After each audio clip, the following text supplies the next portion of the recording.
Saya hendak memberikan pandangan saya terhadap kedatangan Trump pada bulan depan ini. Apa yang saya baca, Perdana Menteri kita mengatakan bahawa kedatangan Trump ke Malaysia adalah satu pengiktirafan kepada kestabilan Kerajaan Madani. Ungkapan yang dikatakan oleh Perdana Menteri ini saya susah untuk menerimakannya, susah untuk melogikkannya. Atas sebab apa? Atas sebab dari dulu lagi setiap Presiden Amerika, termasuk Trump, wajah mereka bukan wajah kemakmuran, bukan wajah memikirkan kestabilan negara orang. Wajah Presiden Amerika dari dulu hinggalah Trump hari ini, wajah yang dibawa ialah wajah kehancuran, wajah kemusnahan, wajah kerosakan. Baru-baru ini persidangan PBB, satu usul diutarakan mesti berlaku gencatan senjata di negara yang telah pun dikuasai oleh kuasa penceroboh di Baitul Maqdis. 14 setuju gencatan senjata, seorang yang tak setuju. Apa berlaku? Amerika telah menggunakan kuasa vetonya untuk membatalkan persetujuan berlakunya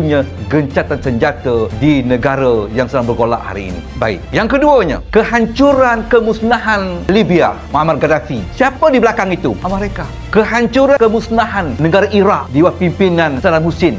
Siapa di belakangnya? Amerika. Kehancuran, kemusnahan di Afghanistan. Siapa yang menggerakkannya? Amerika. Jadi itu wajah Presiden Amerika. Macam mana kita nak menerima Trump itu datang sebagai tanda dia menghormati kemakmuran, dia mengiktiraf keadilan, kestabilan Kerajaan Madani? Saya tak setuju. Tapi saya nak melontarkan pandangan saya. Kita kena berhati-hati kedatangan Trump di negara kita ini. Sebab saya sebut sebelum ini, Amerika telah pun memperuntukkan USD 258 juta. Untuk apa? Untuk dia mengumpulkan REE ataupun nadir bumi untuk dua kekuatan, dua kepentingan. Pertama sekali, kepentingan ekonomi negara dia bersumber nadir bumi itu. Yang keduanya, untuk dia memperkasakan pertahanan negara dia dari sumber nadir bumi itu. Malaysia adalah sebuah negara dalam perut bumi negara kita ini terkandungnya 18 juta tan nadir bumi. Kalau kita nisbahkan kepada ringgit, nilai ringgit yang berada dalam nadir bumi negara kita adalah 800 bilion. Sehingga kan negara kita ini diletakkan ranking ketiga dunia yang akan mengeluarkan nadir bumi dalam dunia ini.